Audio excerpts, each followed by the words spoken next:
بزار اور ترمذی میں حضرت عبداللہ ابن مسعود سے نبی ایک صحابہ یہ ارشاد نقل ہوا ہے، ان المرأۃ عورۃ، عورت چھپا کر رکھنے کی چیز ہے۔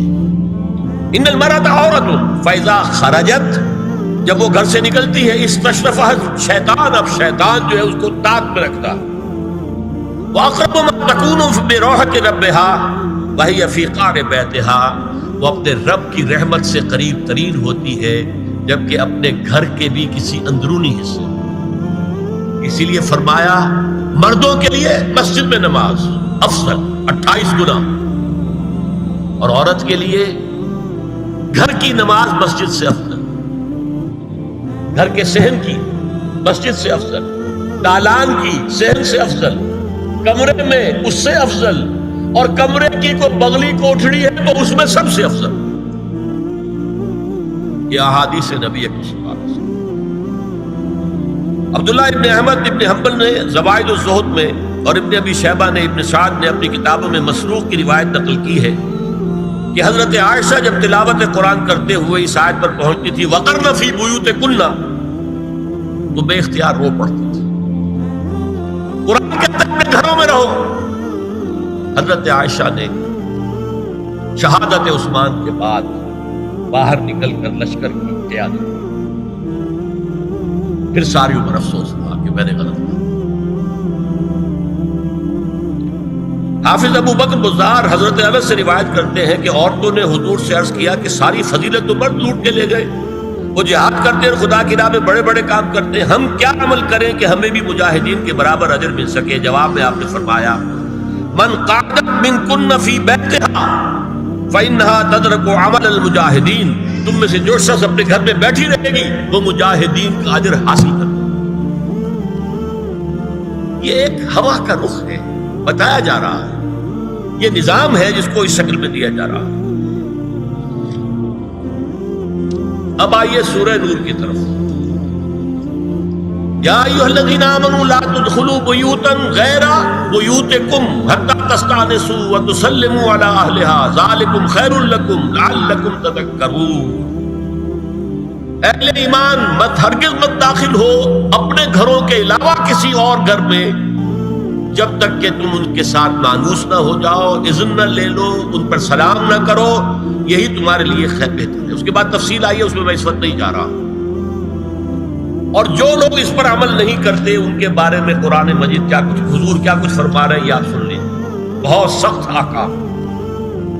عن ابی ہریرہ رضی اللہ عنہ ان رسول اللہ صلی اللہ علیہ وسلم قال لو ان امرأ اطلع عليك بغیر اذن فخذفته بحشاة ففقعت عینه ما كان عليك من جناح، متفق علیہ، بخاری اور مسلم دونوں کی۔ اگر کوئی شخص تمہارے گھر میں بغیر اجازت کے داخل ہو جائے اور تم اس کی سزا کے طور پر اس پر کنکریاں پھینکو اور اس کی آنکھ پھوٹ جائے کنکری سے، تو تم پر کوئی گناہ نہیں۔ بغیر اجازت کے گھر میں آ گیا ہے، بغیر اذن کے، بغیر استئذان کے کنکریاں مارو اور کنکری سے آنکھ پھوٹ جائے، فما کان علیک من جناح، کوئی حرج نہیں۔ اب آ رہی ہے اصل آیت، قل للمؤمنین یغضوا من ابصارهم ویحفظوا فروجهم ذلک ازکی لهم ان اللہ خبیر ما یصنعون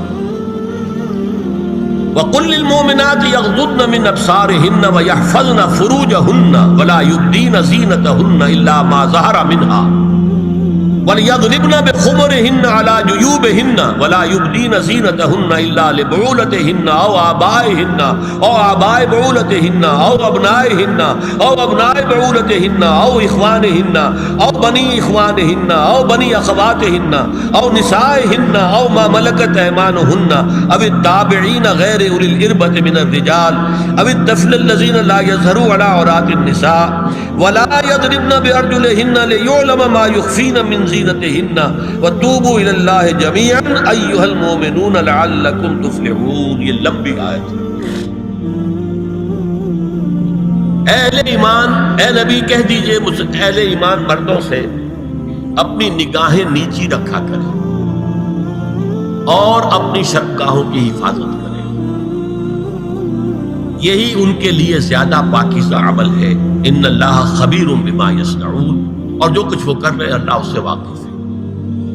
وقل للمؤمنات یغضضن من ابصارہن، اور مومن عورتوں سے بھی کہہ دیجئے کہ وہ اپنی نگاہیں جو ہے نیچی رکھا کریں، وَيَحْفَظْنَ فُرُوجَهُنَّ، اپنی شرمگاہوں کی حفاظت کریں، وَلَا يُبْدِينَ زِينَتَهُنَّ إِلَّا مَا ظَهَرَ مِنْهَا، اور اپنی زینت کو ظاہر نہ کیا کریں سوائے اس کے کہ جو بالکل ظاہر ہو جائے۔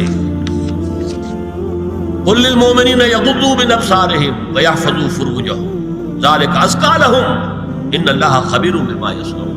نوٹ کر لیجئے کہ یہ کہاں ہو رہا ہے؟ گھر میں داخلے کے بعد۔ گھر میں داخلہ اجازت سے، اور داخلہ ہوگا صرف محرموں کا۔ گھر کے اندر جو ہے وہ نامحرم تو نہیں آئے گا، یہ میں آگے بیان کر رہا ہوں۔ وَقُلْ لِلْمُؤْمِنَاتِ يَغْضُضْنَ مِنْ أَبْصَارِهِنَّ وَيَحْفَظْنَ مِنْ فُرُوجِهِنَّ، اور کہہ دیجئے مومن عورتوں سے بھی کہ وہ بھی اپنی نگاہیں جھکا کر رکھیں اور اپنی شرمگاہوں کی حفاظت کریں۔ وَلَا يُبْدِينَ زِينَتَهُنَّ إِلَّا مَا ظَهَرَ مِنْهَا، محرموں سے پردہ کیا ہے؟ محرموں سے اس کا نام ستر ہے۔ عورت کا پورا جسم ستر ہے سوائے چہرے کی ٹکیا اور یہ ہاتھ اور یہ پاؤں، بس۔ کیا مطلب ہے؟ بھائی بھی نہیں دیکھ سکتا بہن کے جسم کا کوئی اور حصہ، باپ بھی نہیں دیکھ سکتا بیٹی کے جسم کا کوئی حصہ، یہ ستر ہے۔ ستر محرموں سے پردہ ہے۔ وَلْيَضْرِبْنَ بِخُمُرِهِنَّ عَلَىٰ جُيُوبِهِنَّ، یہ بھی گھر کے اندر کی بات ہو رہی ہے، کیونکہ میں پہلے بتا چکا ہوں جلباب ہوتا تھا جب گھر سے باہر نکلتی تھی عورت، تو وہ اپنی چادر لپیٹتی تھی اپنے گرد، چہرہ نہیں ڈھانپتی تھی، صرف چہرے کا حکم دیا گیا اس کے ضمن میں۔ وہ سورہ احزاب کی آیت رہ گئی تو میں بیان کروں گا۔ اور خمار اوڑھنی ہوتی تھی جو گھر میں اوڑھتی تھی۔ گھر میں ظاہر بات ہے کہ جلباب تو نہیں لیا جا سکتا، آخر گھر کا کام کاج کرنا ہے، ہلکی سی اوڑھنی وہ گھر میں، لیکن فرمایا وَلْيَضْرِبْنَ بِخُمُرِهِنَّ عَلَىٰ جُيُوبِهِنَّ، اور انہیں چاہیے کہ اپنی اوڑھیوں کے، بکل اوڑھنیوں کے اپنے سینوں کے اوپر، گریبانوں کے اوپر بھی مار لیا کریں۔ اب اس کے بعد فرمایا وَلَا يُبْدِينَ زِينَتَهُنَّ إِلَّا لِبُعُولَتِهِنَّ، اب یہاں یہ زینت کا لفظ آ رہا ہے چہرے کے، اور چہرے ہی میں کچھ سنگھار بھی ہوتا ہے۔ اب ان کے لیے کہا گیا کہ چہرے کی زینت اور چہرے کے اوپر اگر کوئی بناؤ سنگھار ہے، زیور ہے، اس کی زینت نہ ظاہر کریں، مگر اب یہ یہاں تفصیلی آئی ہے، جو محرم ہے ان کی تفصیل۔ تو فرمایا کن کے سامنے ظاہر کر سکتی ہے؟ الا لبعولتہن، سب سے بڑھ کر تو شوہر، او آبائہن، اور یہ آپ نے باپ، اچھا باپوں میں نوٹ کی دی، باپ حقیقی ہو، اخیافی ہو، اللاتی ہو یا رضاعی ہو، یہ چاروں قسم کے باپ اس میں شامل ہیں۔ جس عورت نے دودھ پلایا تھا اس کا شوہر بھی باپ بن گیا۔ او آبائے بعولتہن، اپنے شوہروں کے باپ، یا ابنائہن، ان کے اپنے بیٹے، بیٹوں میں بھی آئیں گے چاروں، اللاتی، اخیافی، عینی اور رضاعی۔ او ابنائے بعولتہن، اور اپنے شوہروں کے بیٹے، ہو سکتا ہے شوہروں کی اور بیویاں بھی ہوں، تو ان کے بیٹے بھی، جو ستیلے بیٹے ہیں وہ بھی محرم، ان سے کسی شکل میں کبھی شادی نہیں ہو سکتی۔ او اخوانہن، یا ان کے بھائی، او ابنائہن، یا اپنے بیٹے، او ابنائے بعولتہن، یا اپنے شوہروں کے بیٹے، او اخوانہن، یا اپنے بھائی، او بنی اخوانہن، یا اپنے بھائیوں کے بیٹے، او بنی اخواتہن، اپنا بھتیجا، شوہر کا بھتیجا نہیں، اپنا بھتیجا محرم ہے، اپنا بھانجا محرم ہے، شوہر کا بھانجا محرم نہیں ہے۔ او نسائہن، یا ان کی عورتیں، اپنی عورتیں، جان پہچان کی عورتیں۔ او ما ملکت ایمانہن، یا جو ان کے داہنے ہاتھوں کی ملکیت، باندیاں، غلام۔ اس میں عرض کر چکا ہوں کہ اس میں کافی اختلافات ہیں۔ یہ بھی ہے کہ اس سے مراد صرف باندیاں ہیں، غلام مرد ہیں، یہ بھی ہے کہ مرد بھی ہے، اور یہ بھی ہے کہ مرد جب تک کہ وہ باندی ہو، لیکن میں اس بحث میں یہاں نہیں جانا چاہتا، یہ پھر فقہ کی بحث ہو جائے گی۔ اب التابعین غیر اولی الاربہ، کچھ ایسے لوگ بھی ہوتے ہیں، کوئی کسی کے گھر میں تو اندھا آدمی رہ رہا ہے، یا کوئی اور کسی وجہ سے کوئی مریض ہے، اسے آپ نے بنا دے رکھی ہے، انہیں عورتوں سے کوئی سروکار نہیں۔ اب الطفل الذین لم یظہروا علی عورات النساء، یا وہ بچے کہ جن پر ابھی عورتوں کے پوشیدہ حالات واضح ہی نہیں ہے، پتہ ہی نہیں ہے انہیں، ابھی انہیں جنس کا کوئی احساس ہی نہیں۔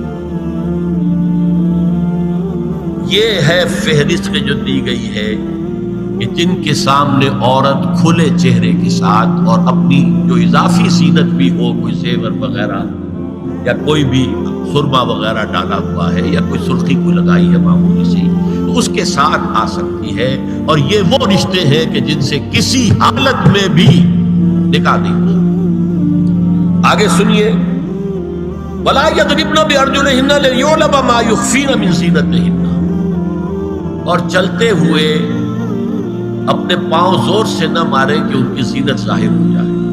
اگر کوئی پازیب پہنی ہوئی ہے، کوئی جھنجھنو وغیرہ ہے، تو اب اگر پاؤں مار کر چلے گی تو خواہ ذہن جائے گا بیٹھے کو کہ کوئی ہاتھ نہیں جا رہی۔ یہاں تک اس کے علاوہ یہ بھی ہے، تعطر کے بارے میں فرمایا ہے کہ اگر عطر لگا کر کوئی عورت گھر سے نکلی ہے، اذا استعارت المرأة فمرت على القوم ليجدوا ريحها فهي كذا وكذا قال قولا شديدا۔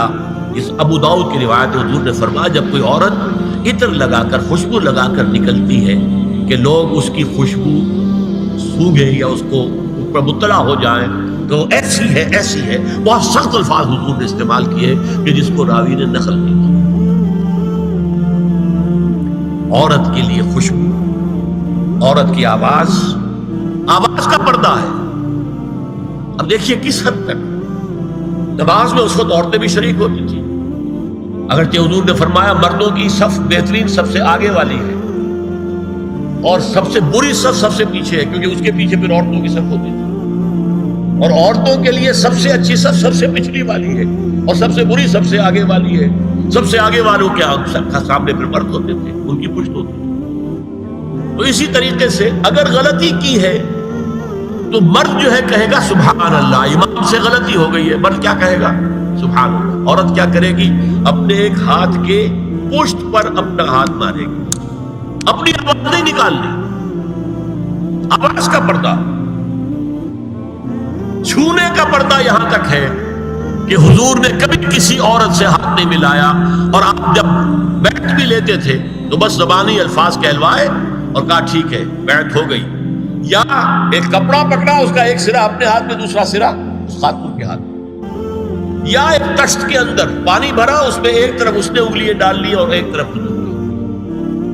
لیکن مسافر لا اسافر النساء، ایک دفعہ ہوا بھی کہ بعض خواتین نے جب بیعت کی ہے تو پھر انہوں نے ہاتھ آگے بڑھایا مسافر کے لیے، حضور نے فرمایا انی لا اسافر النساء، میں عورتوں سے مسافرہ نہیں کرتا۔ یا ایھا النبی قل لازواجک وبناتک ونساء المؤمنین یدنین علیہن من جلابیبہن ذالک ادنی ان یعرفن فلا یؤذین وکان اللہ غفورا رحیما۔ اے نبی صلی اللہ علیہ وسلم کہہ دیجئے اپنی بیٹیوں سے اور اپنی بیویوں سے اور مسلمانوں کی خواتین سے۔ اب دیکھیے یہ سورہ احزاب ہی میں ہو رہا ہے، شروع میں یا نساء نبی سے بات چلی، استیزان بھی صرف نبی کے گھر میں داخل نہ ہو اذن کے بغیر، آگے چل کر سورہ احزاب ہی میں عام بھی کر دیا، قل لازواجک وبناتک ونساء المؤمنین، کہہ دیجئے اپنی بیویوں سے، اپنی بیٹیوں سے اور اہل ایمان کی خواتین سے، یدنین علیہن من جلابیبہن، کہ وہ اپنے چہروں کے اوپر اپنی جلباب کو لٹکا لیا کریں، چہرہ چھپ جائے۔ اب اس کی تفسیر میں چاہتا ہوں کہ آپ کو جو مختلف مفسرین نے کی ہے وہ آپ کے سامنے میں رکھوں۔ حضرت عبداللہ ابن عباس نے اس آیت کی جو وضاحت فرمائی ہے اسے حافظ ابن کثیر نے اپنی تفسیر میں اس طرح نقل کیا ہے، اللہ نے مسلمان عورتوں کو حکم دیا ہے کہ جب وہ کسی کام کے لیے گھروں سے نکلے تو اپنی چادروں کے پلو اوپر سے ڈال کر اپنا منہ چھپا لے اور صرف ایک آنکھ کھلی رکھے، دونوں آنکھیں بھی غلط ہیں۔ اور سن لیجئے ابن جریر اور ابن منذر کی روایت ہے کہ محمد بن سیرین یہ ایک تابعی ہیں نے حضرت عبیدہ السلمانی یہ صحابی ہیں سے اس آیت کا مطلب پوچھا. انہوں نے جواب میں کچھ کہنے کی بجائے اپنی چادر کو اس طرح اوڑھا کہ پورا سر اور پیشانی اور پورا منہ ڈھانک کر صرف ایک آنکھ کھولی رکھی. اور سنیے ابو بکر بن عبداللہ ابن عربی نے یدنین علیہن من جلابیبہن کا مفہوم ان الفاظ میں بیان کیا ہے تغطى به وجهها حتى لا يظهر منها الا عينها اليسرى. عورت اپنی چادر کو پورے وجود پر ڈھانپ لے اور اس طرح چہرے کو بھی ڈھانپے کہ صرف بائیں آنکھ کھلی رہے. علامہ حمید الدین فراہی کو نظم قرآن کے فہم میں خصوصی مقام حاصل تھا. انہوں نے حجاب کے بارے میں اپنے ایک مکتوب میں ہاتھ اور چہرہ کھلا رکھنے کو جائز قرار دینے کے موقف کے بارے میں لکھا ہے کہ میری رائے میں نظم قرآن پر توجہ نہ کرنے سے یہ غلط فہمی پیدا ہوئی ہے. وہی بات کہ سورہ احزاب میں گھر سے باہر کا پردہ ہے اور سورہ نور میں گھر کے اندر کا پردہ ہے. بہرحال الحق احق بان یتبع، حق جو ہے وہ اس کا زیادہ حقدار ہے کہ اس کی پیروی کی جائے. میں اس مسئلے پر مطمئن ہوں اور میرے نزدیک اجنبی سے پورا پردہ کرنا واجب ہے اور قرآن نے یہی حجاب واجب کیا ہے جو شرفاء میں مروج ہے بلکہ اس سے بھی قدر زائد. مولانا فراہی کا یہ مکتوب ماہنامہ حیات نو بلیریا گنج انڈیا کے اکتوبر سن 92 کے شمارے میں شائع ہوا. یہ ہے علماء کی رائے. حضرت ام سلمہ اور حضرت میمونہ نبی صلی اللہ علیہ وسلم کے پاس بیٹھی تھی. اتنے میں حضرت ابن ام مکتوم آ گئے. نبی صلی اللہ علیہ وسلم نے ان دونوں سے فرمایا احتجبا منہ، ان سے پردہ کرو. ازواج نے عرض کیا یا رسول اللہ الیس اعمی لا یبصرنا ولا یعرفنا، حضور کیا یہ اندھے نہیں ہیں؟ یہ نہ ہمیں دیکھ رہے ہیں نہ ہمیں پہچانتے ہیں. فرمایا افعمغایان انتما، کیا تم دونوں بھی اندھی ہو؟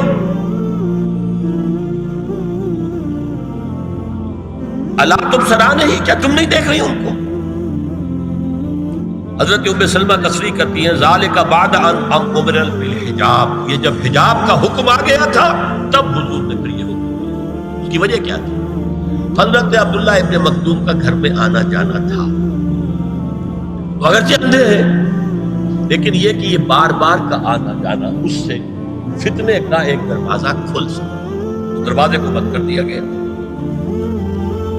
حضرت عائشہ کے پاس ایک نابینا آیا تو انہوں نے اس سے پردہ کیا. کہا گیا کہ آپ اس سے پردہ کیوں کرتی ہیں، یہ تو آپ کو نہیں دیکھ سکتا. جواب میں حضرت ام المومنین نے فرمایا لاکنی انظر الیہ، میں تو اسے دیکھ رہی ہوں نا. اور مرد کو دیکھے. البتہ یہ کہ عام حالات میں آپ بازار میں چل رہے ہیں، عورت جا رہی ہے، کوئی سوق باہر نکلنا پڑا ہے، تو اس حالت میں اگر وہ مرد کو دیکھتی ہے تو اس میں در حقیقت وہ فتنہ نہیں ہے کہ جو گھر میں آنے جانے والے لوگ. اب ایک آخری مسئلہ ہے. 2 حدیثیں ایسی ہیں جو میری گفتگو کے خلاف جاتی ہیں اور میں دیانت کا تقاضا سمجھتا ہوں کہ وہ بھی آپ کے سامنے بیان کروں.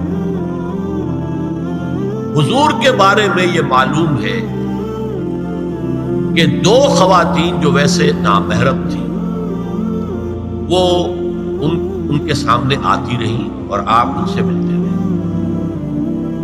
ایک آپ کی سالی حضرت اسماء حضرت عائشہ کی بہن رضی اللہ تعالی عنہ، اور ایک آپ کی چچا زاد بہن حضرت علی کی بڑی ہمشیرہ حضرت ام ہانی.